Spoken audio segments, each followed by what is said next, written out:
Um sistema fotovoltaico é uma fonte de potência elétrica, na qual as células fotovoltaicas convertem a radiação solar diretamente em energia elétrica.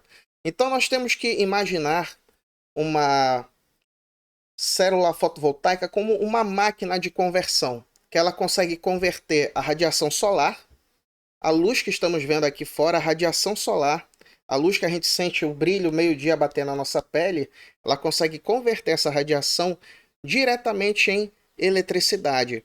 Teremos um experimento em nossas próximas aulas que a gente vai mostrar em detalhes essa conversão, como ela funciona. Então, essa transformação não emite nenhum tipo de gás do efeito estufa. Tá? Os sistemas fotovoltaicos podem ser implantados em qualquer localidade que tenha radiação solar suficiente. Por isso, aqui ao lado, vocês podem observar, nós vamos ver isso, que a análise do recurso solar, estudos do local devem ser feitos para verificar a radiação média anual, para verificar se não tem sombreamentos, prédios próximos. Ó, veja esta casa bem aqui e a configuração do Sol no decorrer do dia. Certo? A inclinação da placa fotovoltaica no telhado também é um fator determinante, principalmente na nossa região, que está perto da latitude zero. Nós estamos numa latitude muito baixa. E alguns fatores muito importantes aí da produção de energia. Durante seu funcionamento, uma placa fotovoltaica ela não emite nenhum tipo de ruído acústico ou qualquer tipo de interferência eletromagnética, não emite qualquer tipo de gás do efeito estufa ou qualquer outro tipo de poluição ambiental, sendo uma das melhores alternativas de energia, de geração de energia renovável que existem. São sistemas já altamente confiáveis. Nós encontramos aqui, por exemplo, no espaço, já usado aí desde os anos 50, 60, desde a corrida espacial. A Estação Internacional usa, qualquer sistema aeroespacial usa energia solar fotovoltaica. Os robôs, as naves da NASA que vão lá para Marte, precisam muito dessa tecnologia para se manterem lá em suas missões.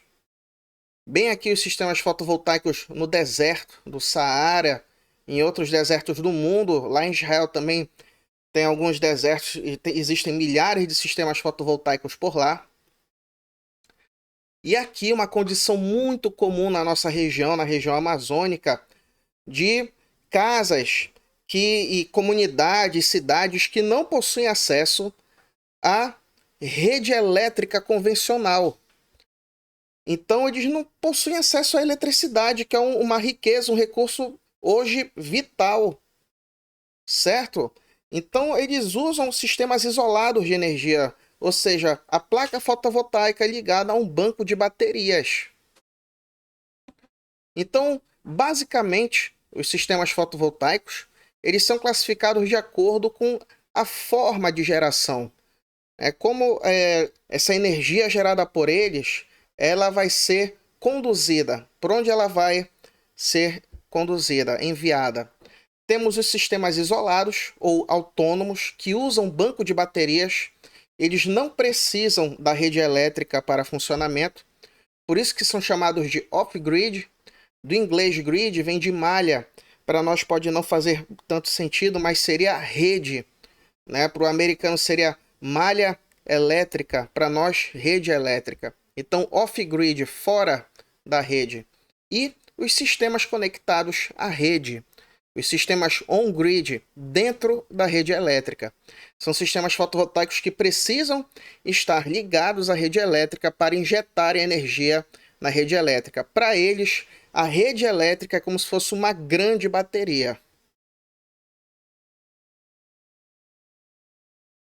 Bem, aqui nós temos uma classificação melhor de sistemas fotovoltaicos. Temos aqui sistema solar fotovoltaico, temos os sistemas conectados à rede, temos aqui dentro de sistemas conectados à rede, os sistemas conectados diretamente à rede pública, que são as usinas fotovoltaicas, e os conectados via rede doméstica, que são os que nós vemos nas ruas, aqueles sistemas fotovoltaicos instalados em residências mesmo.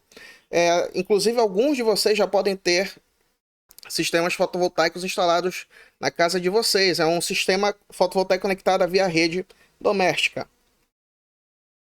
E temos os sistemas isolados, que não precisam da rede elétrica, que são os autônomos, que possuem um sistema de armazenamento ou banco de baterias. Os sistemas híbridos têm a ver com geração. Eles são aqueles sistemas que não usam somente o sistema fotovoltaico, usam também aerogeradores ou biomassa, usam mais de uma fonte de energia geradora para gerar eletricidade. Veremos também em mais exemplos aí à frente. E os sistemas sem armazenamento? São aqueles sistemas usados, por exemplo, em irrigação, certo? Eles funcionam somente no horário que tem o pico de sol para irrigação. São usados também em sistemas para testes de placas fotovoltaicas ou para aquecimento de processos industriais. Bem, aqui vou mostrar um exemplo para vocês de um sistema fotovoltaico conectado à rede. Um exemplo que mostra a rede pública e a rede doméstica. Vou ampliar o slide para vocês. Então, bem aqui, vamos primeiro para o nosso exemplo, mostrando aí a rede doméstica. Bem aqui temos o sistema fotovoltaico, painel solar, como ele está mostrando. Vocês podem observarem aqui o sol. Deixa eu ativar aqui, pessoal, o nosso laser, que vai ficar melhor. Pronto. Bem aqui nós temos o painel solar. Bem aqui o sol emitindo radiação solar. Essa radiação vai ser processada por esta máquina aqui, nossa placa solar, que vai converter esta radiação solar em eletricidade. Esta eletricidade vai passar por um inversor, porque essa eletricidade ela é criada numa tensão em corrente contínua. O inversor vai converter essa tensão para corrente alternada. Aí eu tenho uma distribuição de energia aqui numa tensão em corrente alternada que vai passar pelo quadro disjuntor da residência, que é o quadro disjuntor da casa, vai passar pelo medidor bidirecional, que é o medidor de energia da sua residência. E vocês podem observar bem aqui, olha, créditos de energia. E isso vai ser, essa energia que é gerada, vai ser jogada para a rede de distribuição. E a distribuidora de energia, no nosso caso, a Equatorial Energia, se fosse em Minas Gerais, seria a CEMIG, por exemplo, ela vai contabilizar o quanto foi injetado na rede. E vai contabilizar os créditos de energia. O medidor bidirecional, ele conta tanto quanto você consumiu, que nós estamos observando aqui, tanto quanto você injetou na rede, e vai fazer essa diferença. Se você gerou mais do que consumiu, então você ganha créditos. Se você consumiu mais do que gerou, você tem um abatimento na conta. Agora vamos para o exemplo da rede pública. Bem, aqui temos uma usina solar, que pode ser uma usina de uma cooperativa solar, como temos lá a usina de Paragominas, ou pode ser uma usina fotovoltaica, como a dos estádios da Copa do Mundo de 2014. Por exemplo, tem o Mineirão, que é uma super usina fotovoltaica aí de 1,42 megawatt pico, para vocês terem ideia. Então, essa usina solar, ela tem um inversor, que vai converter toda essa energia aí, essa tensão em corrente contínua para corrente alternada, vai passar isso por um medidor que vai gerar créditos para a usina. Isso vai passar por uma linha de transmissão, já que ele é um gerador de grande porte, ele não vai ser ligado direto à rede de distribuição. A gente vai ver isso na aula de sistemas elétricos de potência, tá? No setor elétrico brasileiro. Então, bem aqui ele vai passar isso para a linha de transmissão, e as linhas de transmissão vão enviar isso para a rede de distribuição, que vai consumir essa energia gerada pela rede pública. Por isso que essa usina solar é denominada de um gerador público ou rede pública. Porque a rede de distribuição é um consumidor dele. Ele vai desafogar a rede de distribuição e vai diversificar. Ao invés da rede de distribuição usar somente a geração hidrelétrica ou uma geração termoelétrica, vai estar também usando uma geração de usina solar.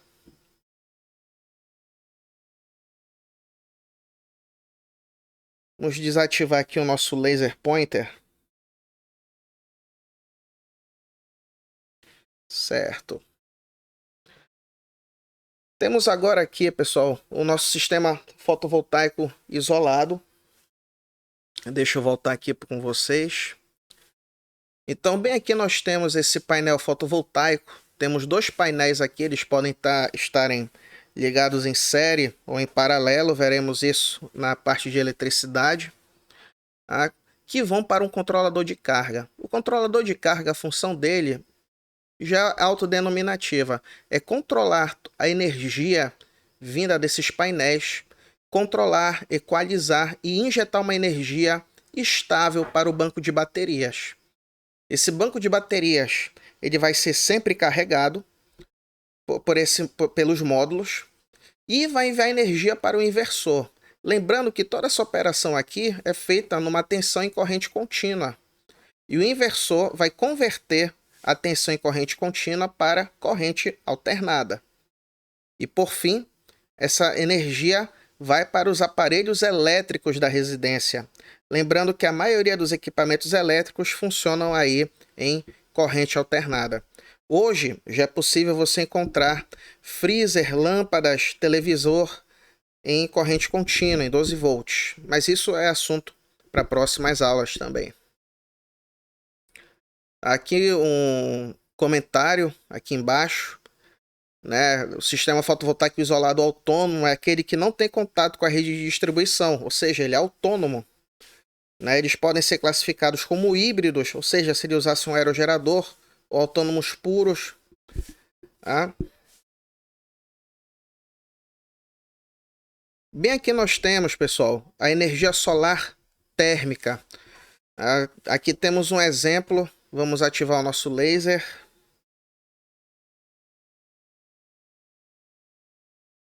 Temos um exemplo aqui de um concentrador linear com perfil côncavo parabólico, muito usado aí nos anos 10, anos 20. Só que esses projetos não foram para frente, voltaram há pouco tempo, aí a partir dos anos 70 e 80, porque nos anos 10, anos 20, eles foram desmontados para a construção de armas e balas na Primeira Guerra Mundial. Mas os primeiros sistemas fotovoltaicos eram desse formato aqui. Certo? Era a energia solar térmica de concentrador linear.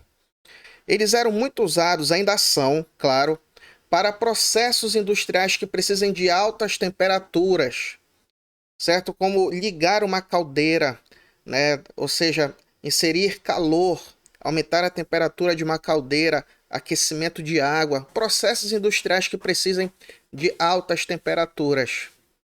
Ou menos usado, esse já é menos usado, produzir vapor, a fim de alimentar uma turbina que é acoplada a um gerador elétrico. Bom, como nós temos hoje placas fotovoltaicas que já convertem diretamente a radiação solar em eletricidade, não faz sentido usar mais um concentrador linear para gerar eletricidade, porque a eficiência vai lá para baixo. Não faz mais sentido. O uso hoje de um concentrador linear de energia solar térmica faz mais sentido para processos industriais que necessitem de altas temperaturas. Um exemplo, vamos desativar aqui o nosso laser. Um exemplo de energia solar térmica é o coletor solar para aquecimento. Então, bem aqui vocês podem observar essas placas coletoras de calor. Esse calor vai ser coletado, esse calor vai ser transferido, essa energia térmica vai ser transferida para este boiler aqui. E este boiler vai fazer o aquecimento da água. Essa água aquecida aqui dentro vai passar para a caixa d'água que vocês estão verificando aqui em cima. E por fim, a caixa d'água está ligada ao sistema hidráulico da casa. Então, essa é a principal aplicação dos coletores solares térmicos a nível residencial. A nível industrial, são os coletores solares lineares que eu mostrei para vocês no slide anterior. Bom, aqui nós temos um sistema de energia renovável híbrido. Vocês podem observar que temos aqui o painel fotovoltaico, o controlador de carga que faz o controle, estabilização e equalização de energia, injeta energia no banco de baterias, essa energia vai para o inversor e o inversor injeta energia nas tomadas que são usados nos equipamentos elétricos. Mas além disso, vocês podem observar outro gerador de energia aqui. Não temos só as placas fotovoltaicas, temos também aqui um aerogerador. Por isso que nós chamamos isso de um sistema de energia renovável híbrido. Temos diferentes geradores de energia produzindo eletricidade simultaneamente ou não. Por exemplo, imagine durante o dia que eu tenha sol e vento. Vou estar produzindo muita eletricidade, porque os dois vão estar injetando energia. Agora imagine um exemplo que de manhã eu tenho muito sol e à noite eu tenho vento. Certo? Então à noite eu também vou estar produzindo energia porque tem vento à noite. Então essa é a ideia dos sistemas híbridos de energia renovável. Nesse slide nós temos todas as classes possíveis de energias de sistemas fotovoltaicos. Vejam com calma depois que vocês vão se deparar com isso no decorrer da vida profissional de vocês. Foi explicado em slides anteriores e bem aqui tem sistemas fotovoltaicos, sistemas isolados, claro, não conectados à rede elétrica, e aqui ao lado sistemas conectados à rede que injetam energia na rede elétrica. Existem os conectados diretamente à rede elétrica, que nós chamamos de usinas ou fazendas solares, e os conectados via rede doméstica, que são os residenciais. Aqui ao lado temos os sem armazenamento, que são as bombas, muito usado aí para irrigação ou para testes de placas também. Temos os autônomos, que usam banco de baterias e as várias aplicações para iluminação, medição. Imagina um sensor, uma estação meteorológica lá no meio do nada, né? Uma brincadeira, dentro de uma área de proteção ambiental, por exemplo. Há sistemas autônomos na área doméstica, sistemas autônomos de telecomunicações, todas essas antenas que vocês veem espalhadas aí pelos interiores ou até dentro da cidade, elas têm um sistema fotovoltaico. Parem e observem, tentem identificar as placas fotovoltaicas instaladas nessas antenas. Lá na base delas, um dia, claro, não tentem abrir lá o armário, mas se tiver oportunidade, vocês vão ver lá dois bancos de bateria de 150 amperes instalados lá dentro. Tá? E uma placa de 100 ou 150 watts lá em cima, pegando energia para manter a autonomia dele, mesmo quando faltar energia da rede elétrica. E aqui temos os sistemas híbridos, né? Ou cogeração, geração compartilhada. PV vem de photovoltaic, do inglês PV, mais aerogerador, solar e eólica, e PV mais gerador a diesel. O pessoal que usa o gerador a diesel compartilhado com o sistema fotovoltaico. Eles usam menos o banco de baterias, usam mais o gerador a diesel. Qual é o problema disso? Você vai estar poluindo o meio ambiente. Certo? Vamos usar menos o diesel. É uma solução? Com certeza. O sistema isolado da Amazônia, a região amazônica, usa muito diesel ainda. 93% do sistema isolado da Amazônia, da região da Amazônia que não tem acesso à rede elétrica, 93% não tem acesso à rede elétrica e usam diesel, geradores a diesel. Então, converter isso para outras formas de energia, sendo renovável, usando cogeração, solar eólico, é o objetivo aqui da disciplina, é o objetivo do curso, é o objetivo de várias universidades, empresas, é o objetivo mundial, pessoal.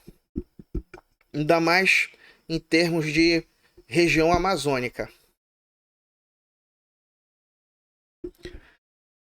Vamos agora falar dos argumentos a favor e argumentos contra os sistemas fotovoltaicos. Eu vou falar primeiro de um e de outro e fazer comentários rápidos aqui.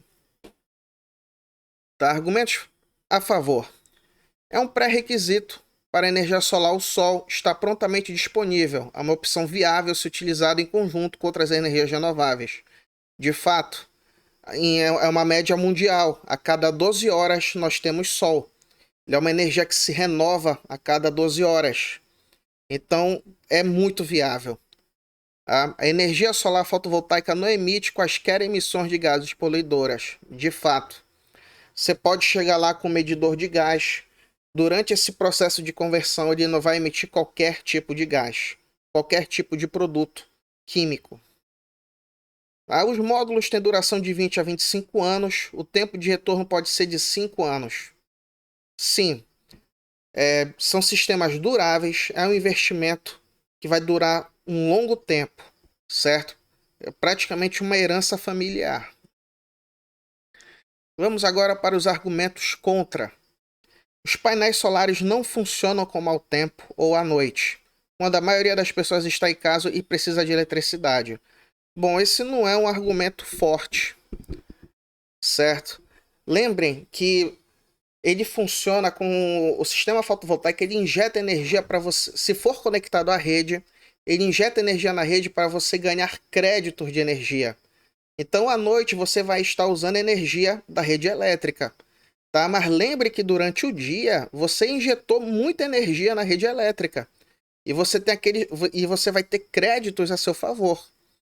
Se o seu sistema for autônomo, ou seja, usar banco de baterias, você passou o dia carregando suas baterias e pode usar elas à noite. Então, é um argumento fraco. Vamos lá. Os painéis solares são fabricados utilizando metais pesados, chumbo e cádmio, que podem contaminar os ecossistemas. Bom, isto era um problema dos anos 70 e 80. Hoje, atualmente, o chumbo e o cádmio não são mais utilizados. Já estão sendo usados alumínio, o inox 440, que é o denominado inox cirúrgico, alumínio cirúrgico, perdão. E cada vez mais está diminuindo os impactos ambientais da construção dos módulos fotovoltaicos. Aí já está num nível que não impacta de maneira nociva o meio ambiente. E a economia circular está aí também para dar destino aos resíduos da construção e aos resíduos do tempo de vida, ou seja, quando o módulo chega a 25 anos de vida. Vamos lá. O elevado investimento inicial coloca a energia solar fora do alcance da maioria das pessoas. Bom, de fato, no contexto do Brasil, o investimento inicial ainda é alto. Existem até linhas de financiamento para sistemas fotovoltaicos. Mas temos que ver que de 5 anos para cá, o preço tem diminuído. Das placas, dos inversores, a indústria tem aumentado, o número de escritórios, de engenheiros, pessoas capacitadas tem aumentado também. Então, a ideia é que quanto mais pessoas usarem, mais investimentos tiverem, mais indústrias abrirem, esse preço inicial diminua e se torne mais acessível para as pessoas. Esse ainda é um gargalo, um argumento contra forte a energia solar fotovoltaica no contexto brasileiro. E é isso, turma. Desejo paz e bem a todos. O nosso vídeo foi um pouco longo, chegamos aí a praticamente 30 minutos, mas é um assunto importantíssimo vocês entenderem como a energia solar emergiu e por que que hoje vocês estão estudando isso, certo? Até a próxima aula.